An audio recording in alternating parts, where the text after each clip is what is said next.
প্রিয় দর্শকবৃন্দ, আসসালামু আলাইকুম।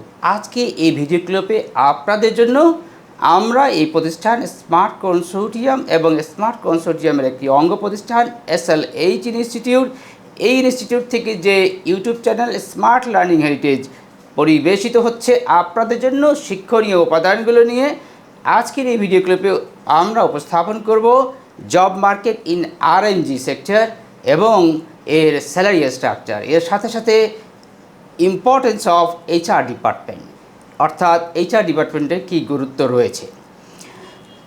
প্রিয় দর্শকবৃন্দ, সোশ্যাল মিডিয়াতে কোনো এক আর্টিকেলে আমি ব্যক্তিগতভাবে পড়ছিলাম বা দেখছিলাম যে সেখানে লেখা ছিল একটি সেন্টেন্স, সেই সেন্টেন্সের উক্তি দিয়ে, সেই বাক্যটি দিয়ে আজকের এই ভিডিওটি উপস্থাপনের জন্য শুরু করছি।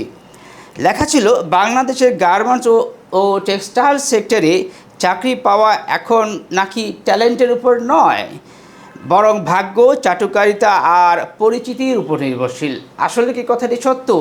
পরে এক টিভি চ্যানেলে প্রচারিত তালাশ টিমের মতো আমরা এই প্রতিষ্ঠানের অনুসন্ধান টিম আমরা অনুসন্ধান করে দেখার চেষ্টা করেছি।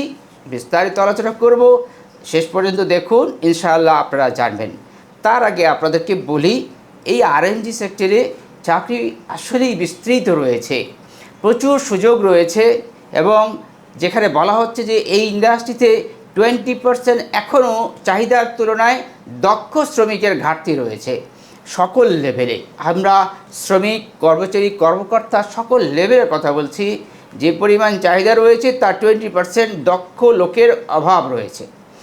তাহলে এর গুরুত্বটা আমরা কিছুটা বুঝলাম যে এখনও যদি আমরা সঠিক স্কিলটা নিয়ে আসতে পারি, প্রকৃতভাবে যদি দক্ষতা নিয়ে আসতে পারি, তাহলে এই সেক্টরে অর্থাৎ RNGতে রেডিমেড গার্মেন্টস রপ্তানিমুখী যে পোশাক শিল্প, এই পোশাক শিল্পে চাকরি পাওয়া খুব বেশি কঠিন হবে না। কারণ যাই ফ্যাক্টরিগুলো রয়েছে, কারখানাগুলো রয়েছে, তার সাথে সাথে ফরেন ইনভেস্টমেন্ট আসছে, ইনশাল্লাহ ভবিষ্যতে আরও আসবে। আমাদের দেশ যেভাবে অর্থনৈতিকভাবে এগিয়ে যাচ্ছে, আরও এই পোশাক শিল্প এগিয়ে যাবে, পিছিয়ে যাবে না। তার সাথে সাথে দর্শকবৃন্দদের আমি উল্লেখ করতে চাই, বলতে চাই, প্রিয় দর্শকবৃন্দ, অনেকে ভয় পেয়ে যান কোনো এক সংবাদ শুনে, কোনো একটা কিছু হলেই, যে বাংলাদেশের গার্মেন্টস শিল্প কি এই শেষ হয়ে গেল? না দর্শকবৃন্দ, ইনশাআল্লাহ কখনোই এই বাংলাদেশের গার্মেন্টস শিল্পের তেমন কোনো ক্ষতি হবে না। কারণ কি জানেন? কারণ বাংলাদেশের এই গার্মেন্টস শিল্পের 80% রয়েছে নারী শ্রমিক। আর এই নারী শ্রমিকের নরম হাতের ছোঁয়ায়, যে নিপুণতায়, যে ধরনের কোয়ালিটি গার্মেন্টসগুলো বাংলাদেশ থেকে উৎপাদিত হয়, বিশ্বের কোথাও এটি এত সহজে পাওয়া যাবে না প্রিয় দর্শকবৃন্দ।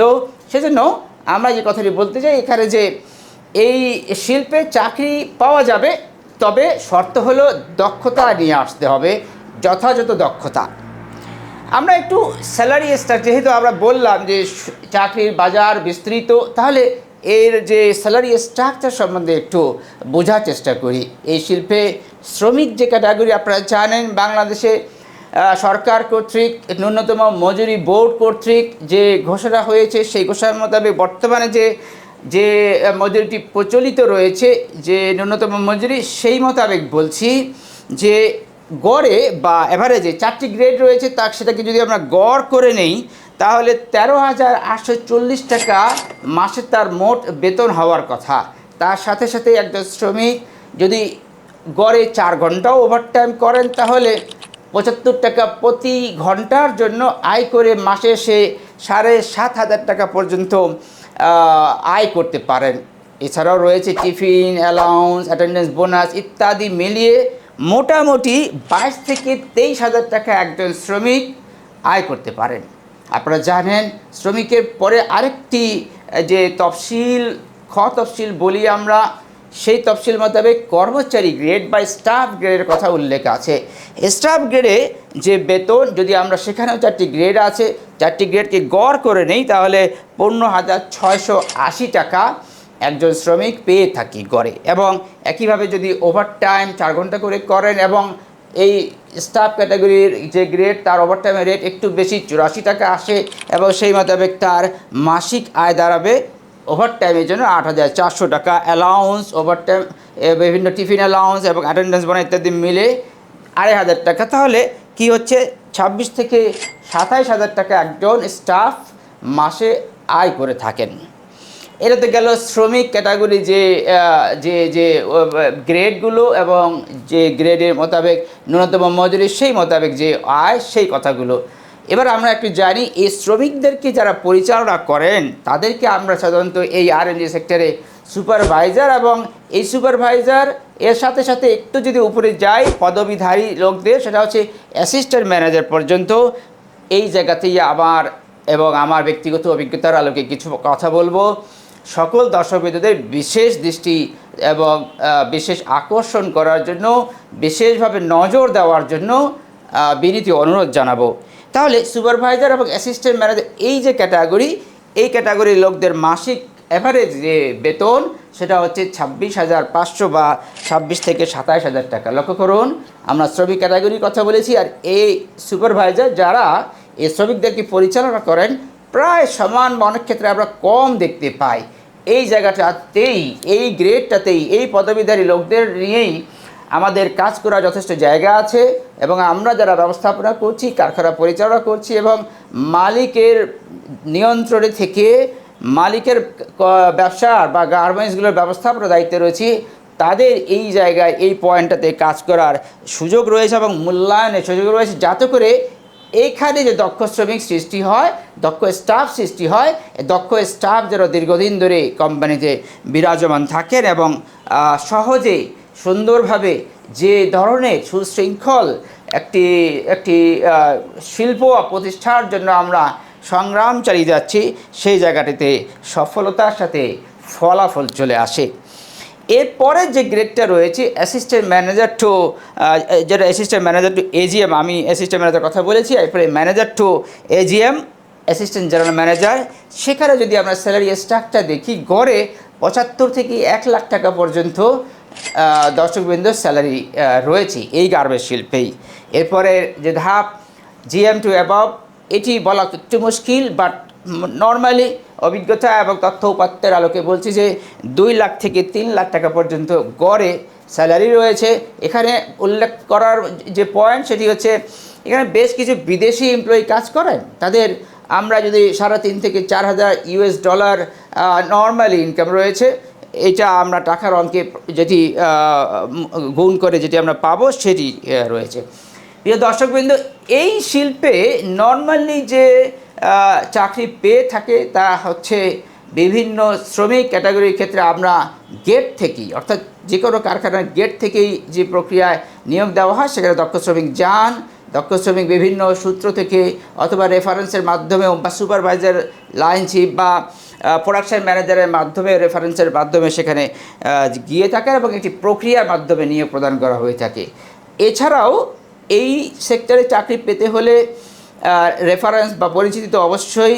বিভিন্ন জব পোর্টাল রয়েছে স্টাফ এবং ম্যানেজমেন্ট স্টাফের ক্ষেত্রে।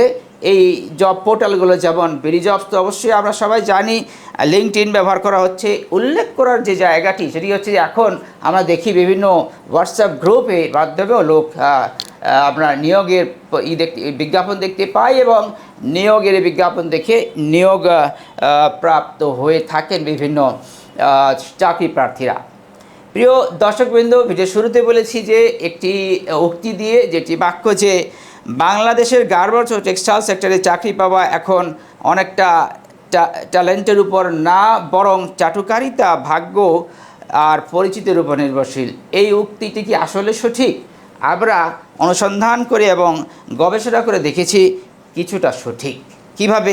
লক্ষ্য করুন, বাংলাদেশের কোটি কোটি টাকার এই প্রত্যেকটি এক একটি গার্মেন্টস শিল্প আমাদের সম্মানিত নিয়োগকর্তা বৃন্দ, মালিক বৃন্দ স্থাপন করেছেন, কিন্তু সঠিক যে একটি এইচআর ডিপার্টমেন্ট, একটি যে এইচআর ডিপার্টমেন্ট পেশাদারিত্বের সাথে পরিচালনা করবেন কর্মকাণ্ড, যে এইচআর ডিপার্টমেন্ট শুধু কয়েকটা সিভি দেখে লোক নিয়োগ নয়, তারা চেষ্টা করবেন সঠিক লোকটাকে খুঁজে আনার জন্য, ট্যালেন্ট লোকটাকে আনার জন্য, এবং কিভাবে এই দক্ষ শ্রমিককে এই কারখানায় বিরাজমান রাখবেন, দীর্ঘদিন রাখবেন, সেই সকল যে কর্মকাণ্ড, সেই সকল প্রয়াস চালাবেন।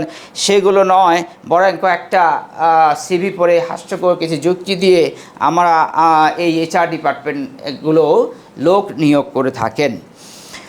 এর সাথে সাথে আমাদের সম্মানিত কিছু মালিক মনে করেন যে আমার ফ্যাক্টরি, আমার কারখানা, আমার প্রতিষ্ঠান, আমি লোক নিয়ে নেব, আমার মতো করে নেব, আমি যেমন বুঝি তেমনটি নেব।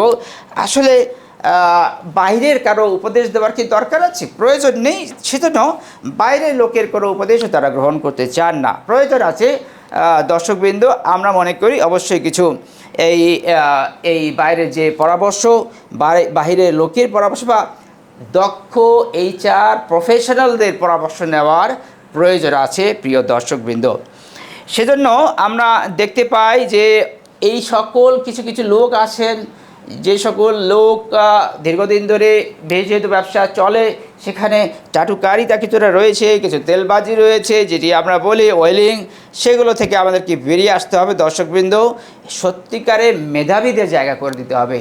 যে সকল ট্যালেন্ট এই ইন্ডাস্ট্রিতে আসবেন, তাদেরকে স্বাধীনভাবে কাজ করার জায়গা করে দিতে হবে। তারা স্বাধীনভাবে কাজ করলে পরে আমরা মনে করি যে এই শিল্পের সঠিক HR ডিপার্টমেন্ট প্রতিষ্ঠিত হবে এবং এইগুলোর মাধ্যমেই এখন সময় এসেছে মালিক ও টপ ম্যানেজমেন্টের জেগে ওঠার। প্রিয় দর্শকবৃন্দ, সময় এসেছে প্রফেশনাল HR টিম গঠনের এবং তাদের স্বাধীনভাবে কাজ করতে দেওয়ার। সময় এসেছে মুখের কথা নয়, কাজের মূল্যায়নের। শুধুমাত্র 15 মিনিটের মূল্যায়নই কি একটা ইন্টারভিউ বোর্ডে একটা লোককে, একটা চ্যালেঞ্জকে নির্ধারণ করা সম্ভব না। দক্ষতা আর ডেডিকেশন প্রমাণ করে দেয় সে আসলে কাজে কতটুকু সে দক্ষ।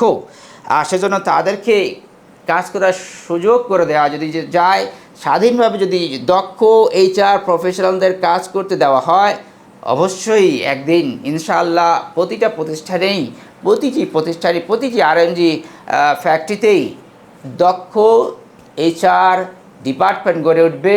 আর এই দক্ষ HR ডিপার্টমেন্ট গড়ে ওঠার মাধ্যমেই এই ইন্ডাস্ট্রি, এই RMG রপ্তানিমুখী শিল্প আরও অনেক দূর এগিয়ে যাবে। এই প্রত্যাশা রেখে আমি সরফরাজ আপনাদেরকে আজকের এই ভিডিও ক্লিপ থেকে বিদায় নিচ্ছি। দেখা হবে কোনো একটি নতুন ভিডিও, নতুন বিষয় নিয়ে। ততক্ষণ পর্যন্ত যারা এই ভিডিও দেখছিলেন অবশ্যই এটি সাবস্ক্রাইব করবেন এবং সকলের মাঝে শেয়ার করে লাইক করতে ভুলবেন না। আল্লাহ হাফেজ।